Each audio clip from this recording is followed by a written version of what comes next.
What if there existed a knowledge so dark and forbidden that merely attempting to comprehend it could shatter your mind? Hastur, the King in Yellow, is far more than a simple figure within Lovecraftian mythology. He is the embodiment of secrets, so ancient and devastating that reality itself begins to crumble in his presence. Little known by name, but deeply feared by those who have delved into his mysteries, Hastur has left an indelible mark on the genre of cosmic horror, challenging human perception and driving the brave, or foolish, into unavoidable madness. This video, we will uncover the deepest and most disturbing secrets surrounding Hastur, his connection to the cursed play, The King in Yellow, his enigmatic relationship with the lost city of Carcosa, and how his influence has corrupted the minds of those daring enough to seek the truth. Join us, but beware. What you're about to discover could forever change the way you see reality. To fully understand the scope of the horror that Hastur represents, we must first trace his origin, which begins as a dark echo in the pages of Ambrose Bierce's work. In 1886, Bierce published his story, An Inhabitant of Carcosa, where a man wanders through a desolate landscape of graves, dead trees, and moss-covered stones, until he finally uncovers a terrifying truth. He is dead, and he has been walking through the enigmatic city of Carcosa. Although Hastur is not mentioned directly in the story, Carcosa becomes the first pillar of the myth that would later be associated with him. This concept of a city that seems to exist outside of time and space, encapsulating decay and death, is the seed that Robert Chambers took and transformed into something even more disturbing in his 1895 collection, The King in Yellow. In this work, Chambers links Hastur to a sinister play titled The King in Yellow, which has the power to destroy the minds of those who read or witness it. While Chambers does not fully develop Hastur, he places him at the center of a universe of despair, madness, and mental corruption, expanding the myth in a way that is both captivating and deeply unsettling.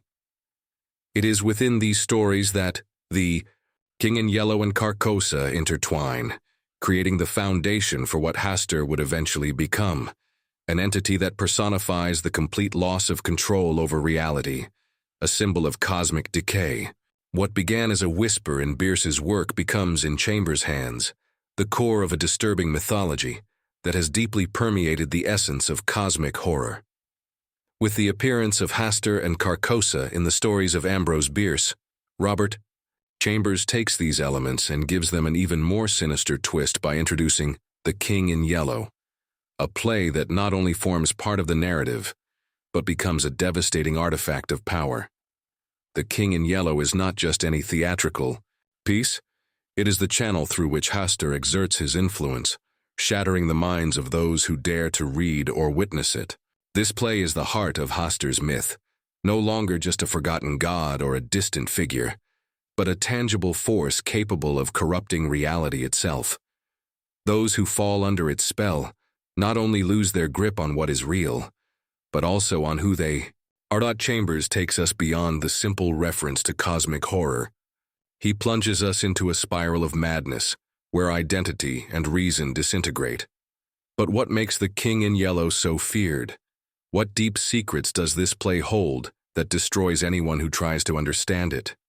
Throughout this analysis, we will unravel how The King in Yellow not only breaks down the mind, but reveals cosmic truths that the human mind is not prepared to handle. It is more than just a play. It is a portal into the abyss. The King in Yellow begins as an apparently harmless play, but over time the characters who read it start to notice something strange. The reality around them begins to change. The lines between the real and the imaginary blur in a subtle yet relentless way. This is the first blow the play delivers to the minds of its readers. It is not an immediate change. The transition from real to unreal happens gradually, which makes it even more unsettling. The lesson here is clear. Reality as we know it is not fixed or immutable. It is something that can be distorted, manipulated, or even destroyed. What makes this crumbling particularly terrifying is that the characters don't realize what is happening until it is already too late. This leads us to reflect on the fragility of our own perception of the world. How many times have we taken for granted that what we see and experience is real? What if our minds, without us knowing, were altering that reality based on external influences? This process of gradual disintegration is reminiscent of the effects of certain mental illnesses, such as schizophrenia or dissociative disorders, where the individual slowly loses touch with the world as they once knew it. The human mind, when faced with the unknown, tries to reorganize information to make sense of it. But in the case of the King in Yellow, this process is corrupted, leading the characters into a state of mental chaos. What once seemed logical and stable becomes a distortion that defies logic and severs any connection to reality. Once the characters begin to experience this distortion of reality, they face an even more dangerous challenge: forbidden knowledge. The play is not simply a catalyst for madness. It is also a doorway that leads to truths that the human mind should not know. This knowledge goes beyond the limits of what is comprehensible. And here is where the King in Yellow presents one of its most devastating concepts. Not everything that can be known should be known. The characters who attempt to delve deeper into the secrets of the play do so with a mix of fascination and terror. They want to know more, but the cost of that knowledge is their sanity. This is a recurring theme in many works of cosmic horror, but in The King in Yellow, Chambers elevates it to a deeper philosophical level. Why do we desire to know what we cannot comprehend? Is it simply curiosity, or is there something inherent in human nature that drives us to cross those limits, even when we know the consequences will be devastating?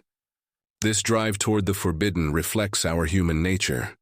Throughout history, humanity has relentlessly sought to expand its horizons, discover the unknown, and challenge the boundaries of science and knowledge.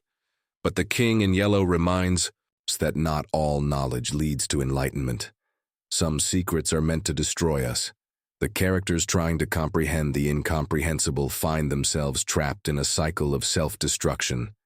And here lies one of the most important lessons of the work. The pursuit of truth in its purest form can lead to the annihilation of the mind, the loss of the self.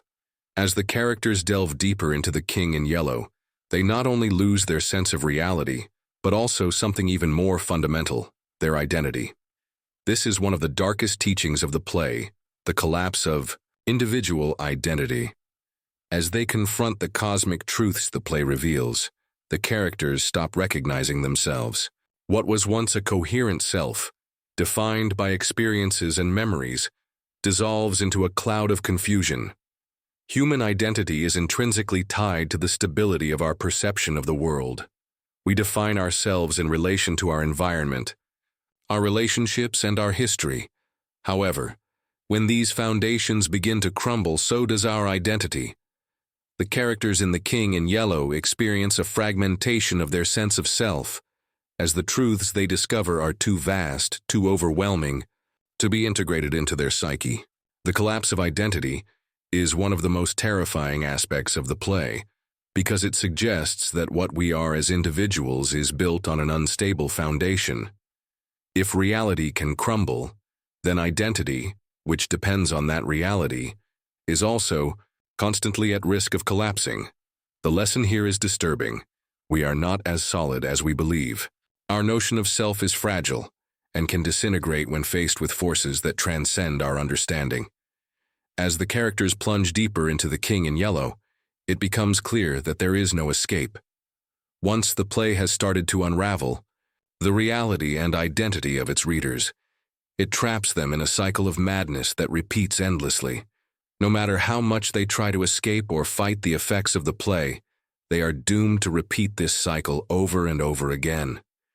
This aspect of the narrative not only introduces profound psychological terror, but also reflects on the inevitability of fate. The cycle of madness that The King in Yellow imposes on its victims is a reflection of humanity's fear of inescapable destiny. Once the threshold of forbidden knowledge has been crossed, there is no return. The characters are trapped in a mental labyrinth where each attempt to find an exit drags them further into despair. The play is relentless. It offers no redemption, and there is no escaping the consequences of having seen beyond what the human mind can bear. This inescapable cycle is also a metaphor for human suffering.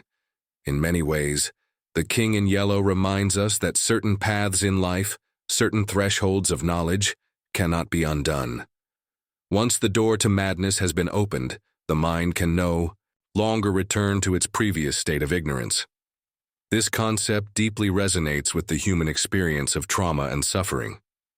Some events change us irreversibly, and no matter how hard we try, we cannot go back to who we were before.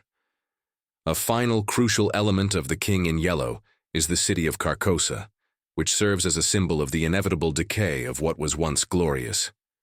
Carcosa, a lost and decaying city on the shores of the Lake of Hali, represents the ruin of any attempt to reach paradise or divine perfection. In the mythology of the King in Yellow, what was once glorious and perfect is now in ruins, consumed by corruption and madness. The lesson drawn from this is clear. Any attempt to achieve perfection, whether in knowledge, spirituality, or power, is destined to fail. Carcosa is a reminder that even the highest ideals are subject to decay and destruction.